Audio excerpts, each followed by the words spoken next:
What is the definition of pronoun?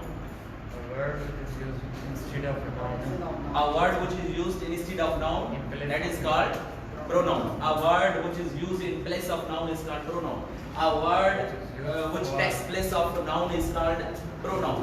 देखो word pro होंदो आ, उन pro जो मतलब है instead of. क्या बाबा? Instead of, यानी जे बजाय, जे बदला, ठीक है? देखो pronoun होंदो आ अपने, pronoun ये definition देना था.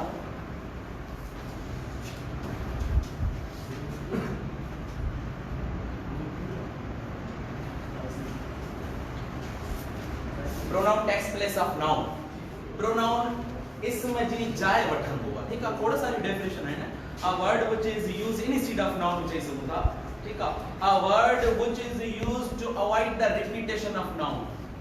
एडो लफ्ज जेको नाउन जी रिपीटेशन के खत्म करण जे लाइ इस्तेमाल कयो वञे उनखे बि प्रोनाउन चइबो आहे, ठीकु आहे? जीअं ॾिसो असां को एसे लिखंदा आहियूं, को मज़मून वग़ैरह पैराग्राफ लिखंदा आहियूं, मसलन टीचर ते पैराग्राफ लिखूं था, असां चऊं था there are many teachers in our school but Sir Abdul Halim is one of them. हाणे हिकिड़ो दफ़ो या ॿ दफ़ा हुन जो नालो असां मेंशन कयो, हाणे सॼो मज़मून जेको असां लिखंदासीं जंहिं टीचर ते लिखूं पिया उन टीचर जो नालो हाणे ते मेंशन न थींदो, नालो ख़तम थींदो, हाणे उन जे जॻह ते ही जो इस्तेमालु थींदो वेंदो, ठीकु आहे? He teaches us very well. He gives us extra time. His method of teaching is very excellent. इन जे यानी हाणे उन जे लाइ असां ही इस्तेमालु कंदा आहियूं जेकॾहिं के टीचर ते लिखूं पिया असां, ठीकु आहे? हाणे इहा रिपीटेशन इहा हूंदी, हिकिड़ो दफ़ो नाउन इस्तेमालु कयो, हिकिड़ो दफ़ो नाउन इस्तेमालु कयो, उन खां पोइ वरी तव्हांखे ॿीहर नाउन इस्तेमालु नाहे करणो.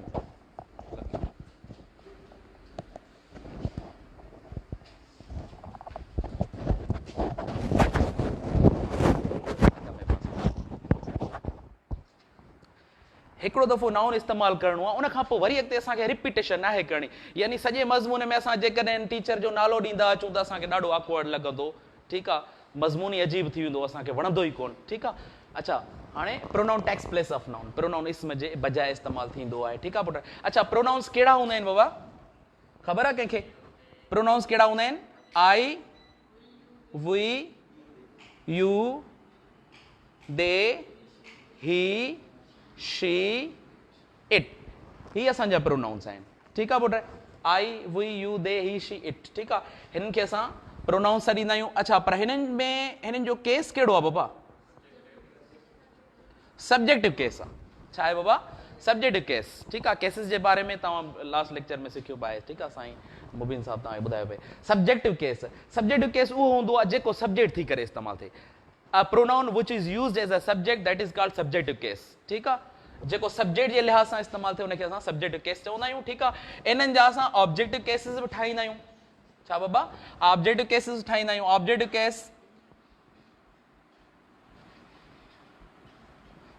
केस आई जो ऑब्जेक्टिव केस छा हूंदो आहे बाबा? मी. वी जो ऑब्जेक्टिव केस छा हूंदो आहे?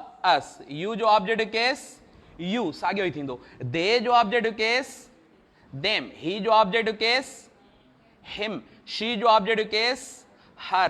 it जो ऑब्जेक्टिव केस it, ठीकु आहे? अच्छा, हाणे सब्जेक्ट कहिड़े कमु ईंदो आहे असांखे? जेको सब्जेक्टिव प्रोनाउन करे सॾिबो आहे उहो असांखे कहिड़े कमु ईंदो आहे, ऐं जेको ऑब्जेक्टिव प्रोनाउन आहे उहो कहिड़े कमु ईंदो आहे असांखे? Objective pronoun is always used in the end of the sentence. जेको जुमिले जी लास्ट हूंदी आहे न, उन लास्ट में असां ऑब्जेक्ट खे इस्तेमालु कंदा आहियूं, ठीकु आहे? चवंदा आहियूं ही कॉल्स मी, आख़िर में मी जो इस्तेमालु कंदा आहियूं. ही टीचिस मी, ठीकु आहे? They teach us, I call U, यानी ऑब्जेक्ट जुमिले जे आख़िर में हणंदा आहियूं, ठीकु आहे? ऑब्जेक्ट जी जॻह लास्ट में हूंदी आहे. ऑब्जेक्ट प्रोनाउन जी जॻह लास्ट में, ऐं जेको सब्जेक्ट प्रोनाउन आहे उन जी जॻह जुमिले जे बिगिनिंग में, जुमिले जे शुरूअ में सब्जेक्टिव केस इस्तेमालु कयो वेंदो आहे, ठीकु आहे पुटु? अच्छा, सब्जेक्टिव जेके केसिस हूंदा आहिनि ऐं ऑब्जेक्टिव हूंदा आहिनि, उन्हनि खां अलावा हिननि जा पॉजिटिव केसिस बि हूंदा आहिनि, ठीकु आहे? पॉजिटिव केस कहिड़ा हूंदा आहिनि बाबा? पॉजिटिव केस जो मतिलबु छा आहे बाबा? हालत इज़ाफ़त, ठीकु आहे? A pronoun which shows पोज़ेशन in the sentence. अहिड़ो प्रोनाउन जेको जुमिले में मालिकी ॾेखारे, असांखे पोज़ेशन ॾेखारे, त उनखे पॉजिटिव केस करे सॾियो वेंदो आहे प्रोनाउन जो, ठीकु आहे? पॉजिटिव केस हाणे कहिड़ो थींदो बाबा? माय माइन, वी जो बाबा अवर अवर्स, यू जो यूअर यूअर्स, दे जो बाबा छा थींदो देयर देयर्स, ही जो छा थींदो बाबा हिज, इन जो सिर्फ हिकिड़ो ई आहे, ठीकु आहे। अच्छा उन खां पोइ शी जो छा थींदो हर हस, इट जो छा थींदो बाबा इट्स, ठीकु आहे। हिननि खे चइबो आहे पॉसेसिव केस, पॉसेसिव केस मालिकी ॾेखारींदो आहे। अच्छा हाणे हिते मूं ॿिनि क़िस्मनि जा वर्ड लिखिया आहिनि, हेॾां माए लिखियो आहे, अवर लिखियो आहे, वरी हेॾां माइन बि लिखियो आहे। माना ॿिन्हिनि जी साॻी आहे, माना साॻी आहे, ठीकु आहे, मीनिंग में डिफरेंस न आहे, पर जेको हिन जो इस्तेमालु कंदा आहियूं असां उन इस्तेमाल में फ़र्क़ु थींदो आहे, ठीकु आहे पुट। अच्छा हाणे हीअ असांजी प्रोनाउन जी जेका टेबल आहे हिन में असांखे केसिस जी ख़बर हुजे, सब्जेक्ट केस किथे इस्तेमालु थींदो आहे, ऑब्जेक्ट केस किथे इस्तेमालु थींदो आहे, ठीकु आहे। ही जेके आहिनि बिगिनिंग में इस्तेमालु करणा आहिनि, ऑब्जेक्ट केसिस जेके आहिनि जुमिले जे लास्ट में इस्तेमालु करणा आहिनि। जेके पॉसेसिव केसिस आहिनि न बाबा, ही पॉसेसिव केस तव्हांजो जेको 7 जो 6 जो किताब आहे उन में ही जेके पॉसेसिव केस न घणा इस्तेमालु थियल अथव, ठीकु आहे बाबा। ही जेके लिखिया आहिनि हिते मूं ही पॉसेसिव में अचनि था, ठीकु आहे, ही बि पॉसेसिव में अची था वञनि, पर हाणे जेके हिन साइड ते मूं लिखिया आहिनि न इहे प्रोनाउंस में शामिल आहिनि। छा में शामिल आहिनि बाबा? प्रोनाउंस में शामिल आहिनि। माइन प्रोनाउन आहे, अवर्स प्रोनाउन आहे, यूअर्स प्रोनाउन आहे, देयर्स प्रोनाउन आहे, हर्स प्रोनाउन आहे, पर जेके हिन पासे मूं लिखिया आहिनि न माए अवर your there his her it's, ठीकु आहे। हाणे ही अहिड़ा आहिनि जेको हिते बि साॻियो ई इस्तेमालु थींदो, हिते बि साॻियो ई इस्तेमालु थींदो, ठीकु आहे पुट। ही हमेशह पाण सां गॾु नाउन खे फॉलो कंदा आहिनि, ठीकु आहे। नाउन लॻंदो आहे, कॾहिं बि तव्हां माए जो इस्तेमालु थियल ॾिठो हूंदो, लिखियल हूंदो my father, my teacher, my sister, my pen, इन तरीक़े सां इस्तेमालु थियल हूंदो आहे। जेको लफ़्ज़ नाउन पाण सां गॾु खणे उहो एडजेक्टिव आहे। छा आहे?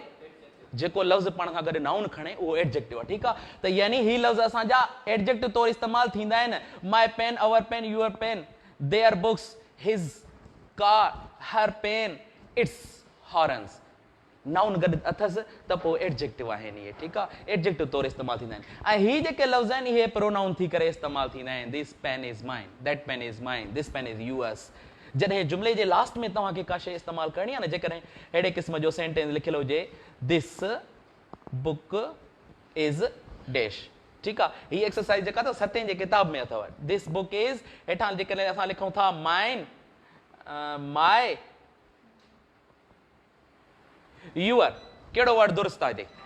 सभिनि जी माना जेका आहे माना जे हिसाब सां दुरुस्त आहिनि। दिस बुक इज़ माय, यानी ही किताब मुंहिंजो आहे, इहा बि माना दुरुस्त आहे, माना दुरुस्त आहे। दिस बुक इज़ माइन, माना दुरुस्त आहे। दिस बुक इज़ यूअर, माना जे हिसाब सां माना दुरुस्त थिए पियो, पर जेको यूज़ आहे यूज़ जे हिसाब सां दुरुस्त न आहे, ठीकु आहे। त हिते असांखे छा इस्तेमालु करिणो आहे? माइन इस्तेमालु करिणो आहे। जुमिले जे लास्ट में जेकॾहिं असां वञूं पिया केसिस जे हिसाब सां, ठीकु आहे, ऐं पोज़ेशन शेप थी शो थिए पई त ही किताब कंहिंजो आहे, दिस बुक इज़ माइन, ही किताब मुंहिंजो आहे, हिते माए नाहे रखणो, यूअर नाहे रखणो, ठीकु आहे। जेकॾहिं यूअर लॻायूं हिते, जेकॾहिं मां यूअर्स लिखां त पोइ दुरुस्त थी वञे, सही आहे।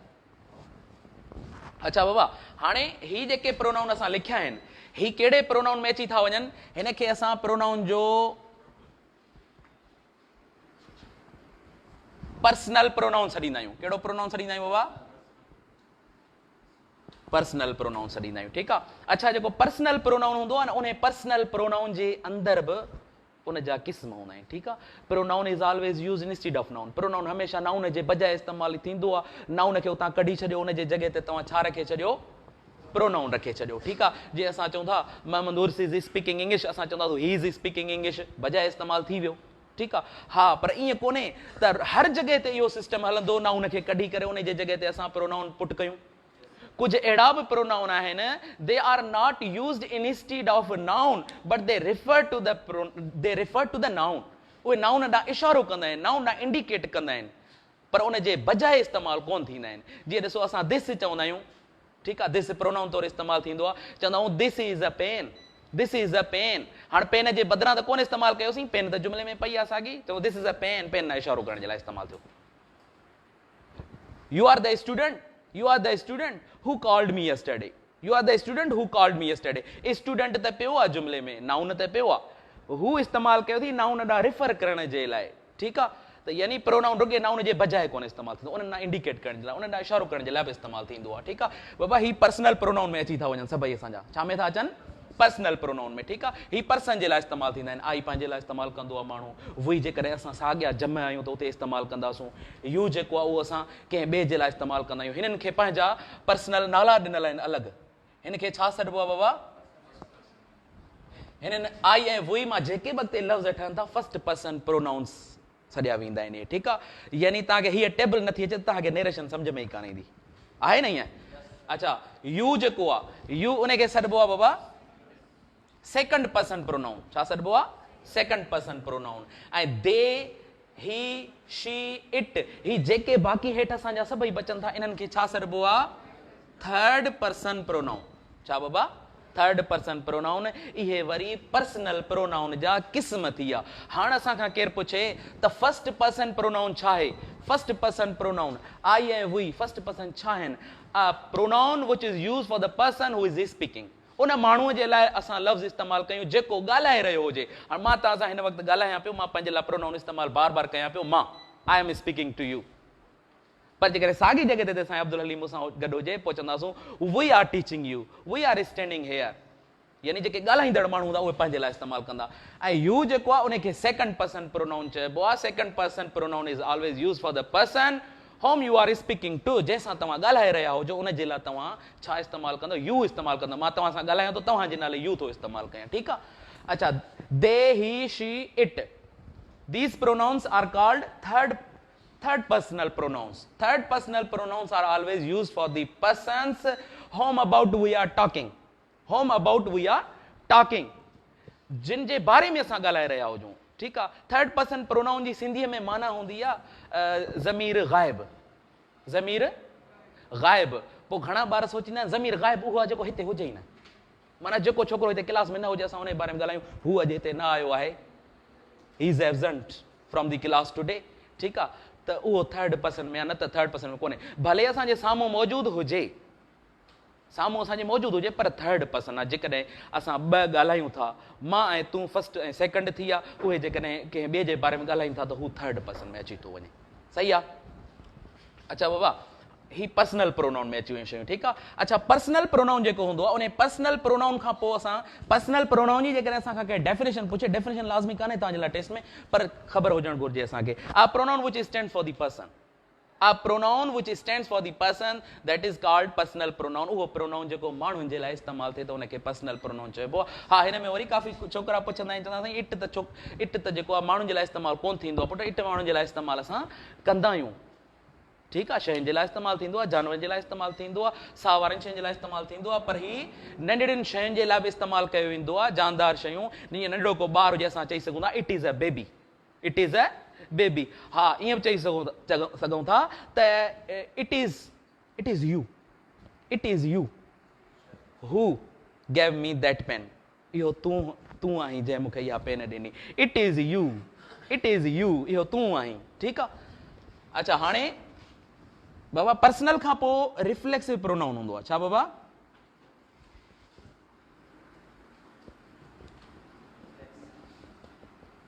रिफ्लेक्सिव प्रोनाउन ख़बर आहे कंहिंखे पुटु रिफ्लेक्सिव प्रोनाउन जी? रिफ्लेक्सिव प्रोनाउन छा हूंदो आहे?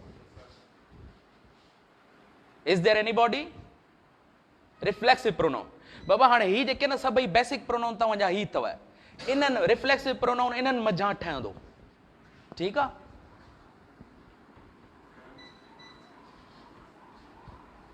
A pronoun which is used as a subject and object. बाबा उहो प्रोनाउन जेको सब्जेक्ट तौरु इस्तेमालु थिए वरी साॻियो उहो पाण ऑब्जेक्ट बि माण्हू हुजे त उनखे असां रिफ्लेक्सिव प्रोनाउन में आणे छॾींदा आहियूं, ठीकु आहे। डेफिनेशन खोड़ तरीक़नि सां लिखी सघूं था। A pronoun which reflects the subject, a pronoun which reflects the subject. अहिड़ो प्रोनाउन जेको सब्जेक्ट खे रिफ्लेक्ट करे, यानी हुन ॾांहुं वापसि इशारो करे। अहिड़ो जुमिलो जंहिंमें कम बि मां कयां ऐं ऑब्जेक्ट बि मां पाण हुजां। जीअं ॾिसो हींअर थो मां चवां आई कॉल माई सेल्फ, मां पंहिंजो पाण खे कॉल थो कयां। आई टीच माई सेल्फ, मां पंहिंजो पाण खे थो पढ़ायां। I see myself in the mirror, मां पंहिंजो पाण खे शीशे में थो ॾिसां। जंहिंमें सिंधीअ में मक़सदु असांजो अचे मां पंहिंजो पाण खे। ठीकु आहे। रिफ्लेक्सिव प्रोनाउन जेके ठहंदा आहिनि पुट उहे इन्हनि मथियनि लफ़्ज़नि मां ठहंदा आहिनि। ठीकु आहे। हाणे ॾिसो जेको आई आहे उन मां ठहंदो आहे माई सेल्फ। आई मजा रिफ्लेक्सिव प्रोनाउन असांखे ठाहिणो आहे। ठीकु आहे। उनजो जेको पॉसेसिव केस आहे उन सां गॾु असांखे सेल्फ, यानी जंहिं वर्ड में सेल्फ जो इस्तेमालु थियल आहे, सेल्फ्स जो इस्तेमालु थियल आहे, उहो रिफ्लेक्सिव प्रोनाउन में बि ईंदो आहे, उहो एम्फेटिक प्रोनाउन में बि ईंदो आहे, उनखे इंटेंसिव प्रोनाउन बि सॾिबो आहे। इंटेंसिव प्रोनाउन बि सॾिबो आहे, पर थोरो इस्तेमाल जे हिसाब सां फ़र्क़ु हूंदो आहे। लफ़्ज़ साॻिया आहिनि। ठीकु आहे। I myself, we ourselves. हाणे जेकॾहिं हिक जी ॻाल्हि थींदी उन सां सेल्फ ॻंढिबो आहे, जेकॾहिं घणनि जी ॻाल्हि थींदी आहे त उन सां सेल्व्स लफ़्ज़ ॻंढियो वेंदो आहे। यूअर सेल्फ, यूअर सेल्फ बि थींदो, यूअर सेल्व्स बि थींदो, छो जो यू हिक सां बि इस्तेमालु थींदो आहे, यू घणनि जे लाइ बि इस्तेमालु थींदो आहे। दे मां छा थींदो पुट? Them selves. ही मजा छा थींदो? हिमसेल्फ। शी मजा छा थींदो? Her self. इट मजा छा थींदो? It self. ठीकु आहे। हाणे ही रिफ्लेक्सिव प्रोनाउन असांजा ठही विया पुट। रिफ्लेक्सिव प्रोनाउन असां सेल्फ ऐं सेल्व्स लफ़्ज़ ॻंढण सां ठाहींदा आहियूं। ठीकु आहे। हाणे उन्हनि खे असां जुमिले में इस्तेमालु कीअं कयूं? सब्जेक्ट बि पाण थियो, ऑब्जेक्ट बि पाण थियो, जेको एक्शन थिए पाण ते ई थिए। ठीकु आहे। जीअं ॾिसो असां चऊं था त आई हेल्प माई सेल्फ। हाणे ॾिसो पुट ही सब्जेक्ट आहे आई, मां छा थो कयां? मदद थो कयां। मदद कंहिंजी थो कयां? मदद बि पंहिंजी पियो कयां। आई हेल्प माई सेल्फ, जंहिंमें सब्जेक्ट बि उहो ई माण्हू, ऑब्जेक्ट बि उहो ई माण्हू, साॻियो माण्हू पंहिंजो पाण ते कमु पियो करे, त उनखे असां छा में आणींदा आहियूं? रिफ्लेक्सिव प्रोनाउन में आणे छॾींदा आहियूं। ठीकु आहे। I help my self. वरी जेकॾहिं हिते वी अची वञे त पोइ हिते शुरूअ में वी रखंदासीं, चवंदासीं वी हेल्प अवर सेल्व्स, असां पंहिंजी मदद कयूं था। ठीकु आहे। जेकॾहिं यू हुजे त चवंदासीं यू हेल्प छा थींदो? यूअर सेल्फ या यूअर सेल्व्स। जेकॾहिं दे हुजे चवंदासीं दे हेल्प देम सेल्व्स। जेकॾहिं ही हूंदो चवंदासीं ही हेल्प्स हिम सेल्फ, हू पंहिंजी मदद पाण थो करे। ठीकु आहे। शी हुजे त चवंदासीं शी हेल्प्स हर सेल्व्स। जेकॾहिं इट हूंदो त चवंदासीं इट हेल्प्स इट सेल्व। सही आहे। सब्जेक्ट बि साॻियो, ऑब्जेक्ट बि साॻियो। सही आहे पुट। ऑब्जेक्ट जेको वर्ब आहे, वर्ब सां गॾोगॾु इस्तेमालु थियल, ऑब्जेक्ट जे जॻह ते रिफ्लेक्सिव प्रोनाउन इस्तेमालु थींदो आहे। सही आहे। अच्छा, रिफ्लेक्सिव प्रोनाउन खां पोइ पुट अचे थो एम्फेटिक प्रोनाउन। छा? Emphatic pronoun. ठीकु आहे। एम्फेटिक प्रोनाउन ऐं रिफ्लेक्सिव प्रोनाउन जेके आहिनि उनजी कंपोजिशन साॻी आहे, स्ट्रक्चर साॻियो आहे। We make reflexive pronoun by adding word self or selves. We make the emphatic pronoun in same way by adding self or selves word, but the position of word is change. जेका position हूंदी आहे लफ़्ज़ जी उहा change हूंदी आहे, जेका place हूंदी आहे उहा चेंज हूंदी आहे, जॻह मटाए वेंदो आहे जुमिले में इस्तेमाल जे हिसाब सां। ठीकु आहे। Emphatic pronoun.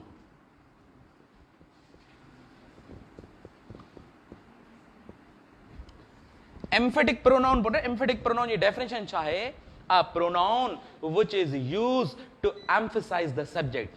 It shows emphasis in the sentence. जेको एम्फेटिक प्रोनाउन हूंदो आहे उहो छा कंदो आहे? ताक़ीद ज़ाहिर कंदो आहे। जेको सब्जेक्ट हूंदो आहे उन सब्जेक्ट ते ताक़ीद कंदो आहे। सिंधीअ में न ॻाल्हाईंदा आहियूं, कॾहिं कॾहिं चवंदा आहियूं मां पाण ईंदुसि, मां पाण ईंदुसि। हिन में ॾिसो फ़र्क़ु आहे। हिन में चवां थो मां पाण खे पढ़ायां थो, मां पाण ते कमु थो कयां, मां पाण खे सॾियां थो, मां पाण खे पढ़ायां थो, मां पाण खे सिख्या ॾियां थो, हू पाण खे सॾे थो। अहिड़े तरीक़े जा जुमिला। ठीकु आहे। ऐं हिन में वरी जेको कमु थींदो उहो कमु कंहिं ॿिए ते थींदो, ऑब्जेक्ट को ॿियो हूंदो। ठीकु आहे। चवंदासूं आई माई सेल्फ टीच यू, मां पाण तव्हांखे पढ़ाईंदुसि, मां पाण तव्हांखे पढ़ायां थो। सही आहे। यानी हाणे असांखे किथे रखिणो आहे?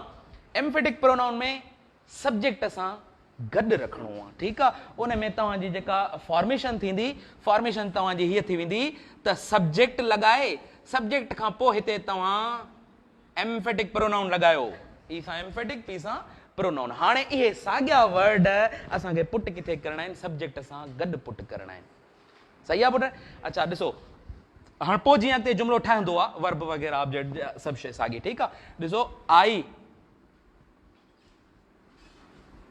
I my self help U जुमिलो साॻियो आहे वर्ड बि साॻियो आहे सेल्फ वारो पर जेको हिन में असां सेल्फ लफ़्ज़ इस्तेमालु कयो आहे माई सेल्फ उन जी पोज़ीशन चेंज आहे ठीकु आहे पोज़ीशन जे हिसाब सां पार्ट ऑफ स्पीच जो बि डिफरेंट थी थो वञे ठीकु आहे हिते ही जेको आहे सो रिफ्लेक्सिव प्रोनाउन तौरु इस्तेमालु थियो आहे ऐं हिते असां छाजे तौरु इस्तेमालु कयो आहे हिते असां इस्तेमालु कयो एम्फेटिक प्रोनाउन तौरु आई माई सेल्फ हेल्प यू मां पाण तुंहिंजी मदद कयां थो हुते आहे मां पंहिंजी मदद थो कयां सही आहे आई माई सेल्फ अच्छा जेकॾहिं हिन में हेल्पिंग वर्ब वग़ैरह जो इस्तेमालु करिणो आहे न कंहिं बि टेंस जे हिसाब सां जेकॾहिं हीउ जुमिलो तव्हांखे चई छॾे कंटिन्यूअस में कयो प्रेज़ेंट कंटिन्यूअस में कयो त पोइ कीअं कंदासूं I myself helping verb लॻंदो हिते आई माई सेल्फ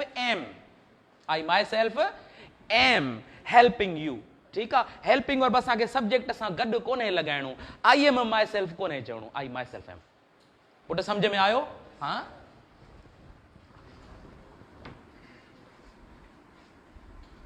they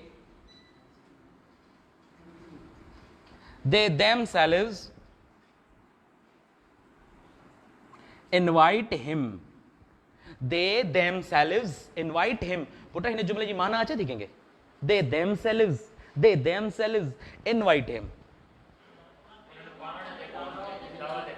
तव्हां ॿुधायो उन्हनि पंहिंजो पाण हिन खे दावत ॾिनी उन्हनि पंहिंजो पाण दावत हुन खे ॾिनी पर जेकॾहिं हिते चऊं दे इनवाइट देमसेल्व्स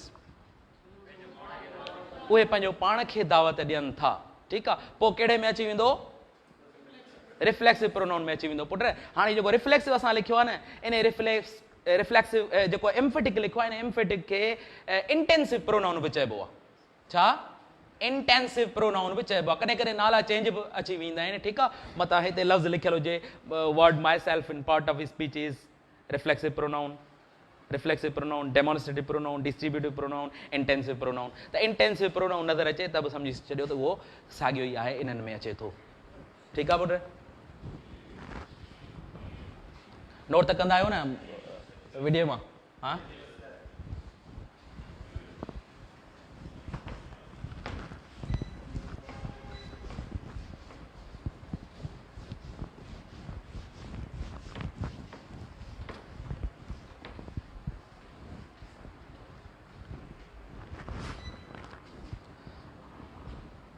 अच्छा बाबा हाणे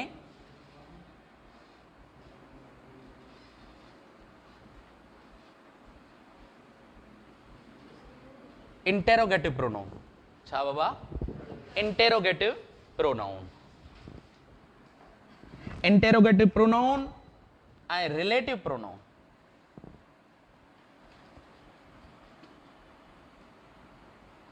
ही ॿई हिक ॿिए सां रिलेटेड आहिनि थोरो फंक्शन चेंज आहे ठीकु आहे बाक़ी लफ़्ज़ साॻिया ई हूंदा आहिनि अच्छा बाबा इंटेरोगेटिव प्रोनाउन जेको आहे छा खे चवंदा आहियूं कंहिंखे डेफिनेशन अचे थी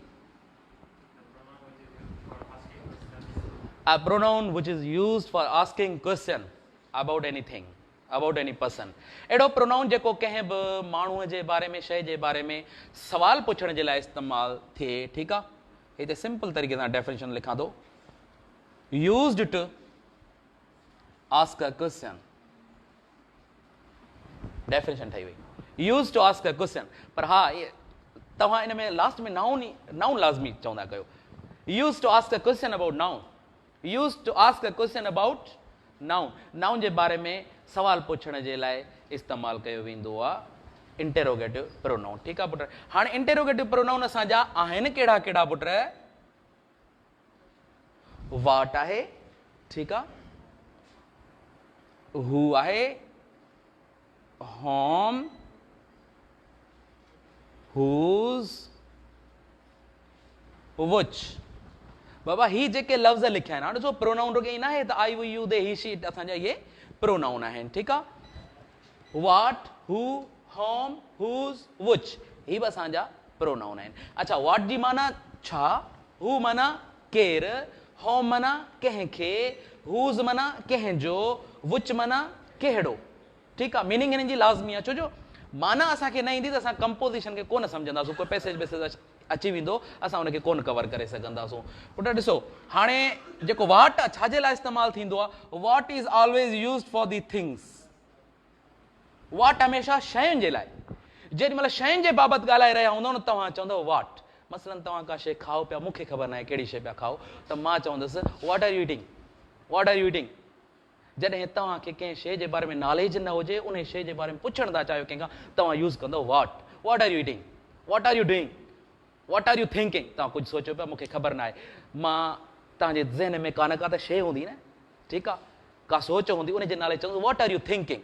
वाट इन करे पियो चवां छो जो मूंखे ख़बर न आहे, मां तव्हांखां क्वेश्चन पियो पुछणु चाहियां, तव्हांजे दिमाग़ में छा आहे, छा पिया सोचो। ठीकु आहे पुट। जिन में वाट सां को बि क्वेश्चन ठहे, जेकॾहिं असां चऊं त what are you thinking, what are you doing, हिते ही वाट बाबा प्रोनाउन आहे। वाट छा आहे? प्रोनाउन आहे। ठाहींदा हलो सवाल, खोड़ ठहंदा, लाज़मी कोन्हे त इहो हिकिड़ो हुजे, ठीकु आहे। पर हिते हेल्पिंग वर्ब जो यानी कंहिं बि वर्ब जो हुजणु ज़रूरी आहे।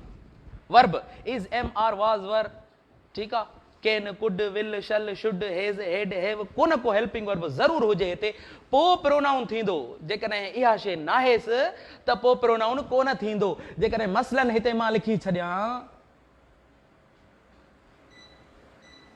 what lesson are you reading, what lesson are you reading। हाणे what सां गॾु ॾिसो हेल्पिंग वर्ब कोन्हे न, हेल्पिंग वर्ब परे आहे न, what सां गॾु आहे नाउन। नाउन आहे वाट सां गॾु। लेसन तव्हांखे ॿुधाए चुका आहियूं त नाउन जे सां गॾु अचे त उहो छा हूंदो आहे? एडजेक्टिव हूंदो आहे। यानी इहो वाट लफ़्ज़ हिते एडजेक्टिव तौरु इस्तेमालु थियल आहे। ठीकु आहे बाबा। अच्छा, उनखां पोइ आहे हू। बाबा हू खे हमेशह सब्जेक्ट सॾिबो आहे। अच्छा, जेको वाट हूंदो अथव न, वाट उहो जुमिले में सब्जेक्ट हूंदो आहे, ऑब्जेक्ट हूंदो आहे। वाट जेको आहे, ठीकु आहे, ॿुधिजो ॿुधिजो, मां थो पुछां वाट आर यू ईटिंग, तव्हां छा खाई रहिया आहियो, उन शइ जी मूंखे ख़बर कान्हे। जेका शइ तव्हां खाओ पिया इहा सब्जेक्ट थींदी या ऑब्जेक्ट थींदी? पोइ उन लाइ मां वाट पियो लॻायां, वाट आर यू ईटिंग। हाणे ॿुधाए छा थियो? ऑब्जेक्ट आहे, सही आहे। वाट छा में थो अची वञे? ऑब्जेक्ट में अची थो वञे। अच्छा, हू जेको आहे पुट, इन खे हमेशह असां सब्जेक्ट में काउंट कंदा आहियूं, सब्जेक्ट आहे, ठीकु आहे। ऐं इहो यूज़ छाजे लाइ थींदो आहे? पर्सन्स जे लाइ इस्तेमालु थींदो आहे। पर्सन जे लाइ इस्तेमालु थींदो। छाजे लाइ बाबा? पर्सन जे लाइ इस्तेमालु थींदो। हू माना केरु। हाणे वरी जेॾी महिल कंहिं माण्हूअ जी तव्हांखे ख़बर कान्हे, साॻी जॻह ते जीअं ॿुधायोमांव, ॾिसो तव्हांखे कंहिं शइ जी ख़बर न आहे, कंहिंखां पुछण था चाहियो वाट लॻाईंदो। साॻी जॻह ते वरी तव्हांखे कंहिं माण्हूअ जी ख़बर न आहे त पोइ तव्हां उन जे लाइ सवाल पुछंदव, चवंदव हू। मसलन मां हिते तव्हांखे पढ़ायां पियो, हेठि केरु अचे उनखे ख़बर न हुजे क्लास केरु पियो वठे, त चवंदव who is teaching in the class, who is conducting class today. यानी हू जो इस्तेमालु कंदो, छो जो उनखे ख़बर कान्हे। माण्हूअ जे बारे में ॻाल्हाईंदासीं, चवंदासीं who is writing a letter, who is doing work, who is speaking English, who is playing a game, who has played game, who had taken T. अहिड़े तरीक़े सां, ठीकु आहे। हू हैड डन वर्क, सही आहे बाबा। हू प्रोनाउन में अची वियो। कहिड़ो प्रोनाउन थो थिए? इंटेरोगेटिव थो थिए। अच्छा, होम बाबा, होम जेको आहे ऑब्जेक्ट आहे। छा आहे? Home is the object of word हू। जेको हू आहे उन जो ऑब्जेक्ट आहे, ठीकु आहे। ऐं ही बि माण्हुनि जे लाइ इस्तेमालु थींदो आहे, पर्सन जे लाइ इस्तेमालु थींदो आहे। पर जेॾी महिल तव्हां हाणे ऑब्जेक्ट जे बारे में ॻाल्हायो, छाजे बारे में? ऑब्जेक्ट जे बारे में ॻाल्हायो। ॾिसो पुट, चऊं था त तव्हांखे केरु पढ़ाए रहियो आहे, इते केरु जेको पढ़ाइण वारो माण्हू हूंदो उहो सब्जेक्ट आहे। सब्जेक्ट लाइ असां सब्जेक्ट प्रोनाउन इस्तेमालु पिया कयूं। Who is teaching U, who is calling U. पर जॾहिं एक्शन कंहिं ॿिए ते थी रहियो हुजे पोइ उहो ऑब्जेक्ट आहे। मसलन चऊं था तव्हां कंहिंखे पढ़ाए रहिया आहियो, तव्हां कंहिंखे सॾे रहिया आहियो, पोइ चवंदासीं whom are you, whom are you calling, whom are you teaching, सही आहे। ऑब्जेक्ट जे बारे में जेकॾहिं ज़िक्र कंदासूं त पोइ छा लॻंदो? होम लॻंदो। मसलन तव्हां कंहिं माण्हूअ खे सॾियो पिया, मूंखे ख़बर न आहे, मां तव्हांखां सवाल पुछंदुसि whom are you calling, whom are you calling, तव्हां कंहिंखे सॾे रहिया आहियो।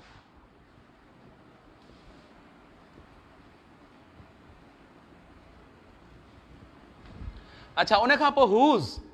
बाबा हूज़ जेको आहे इहो छा ॾेखारींदो आहे जुमिले में? हूज़ जुमिले में ॾेखारींदो आहे पोज़ेशन, मालिकी ॾेखारींदो आहे। हाणे वरी का शइ आहे, तव्हां उनजो मालिक था ॻोल्हणु चाहियो त पोइ तव्हां उते वर्ड यूज़ कंदव हूज़, हूज़। हाणे मसलन मार्कर आहे मूं वटि, मां थो चवां हीअ मार्कर कंहिंजी आहे, चवंदुसि हूज़ इज़ पर ईअं बि थींदो आहे whose pen, whose car.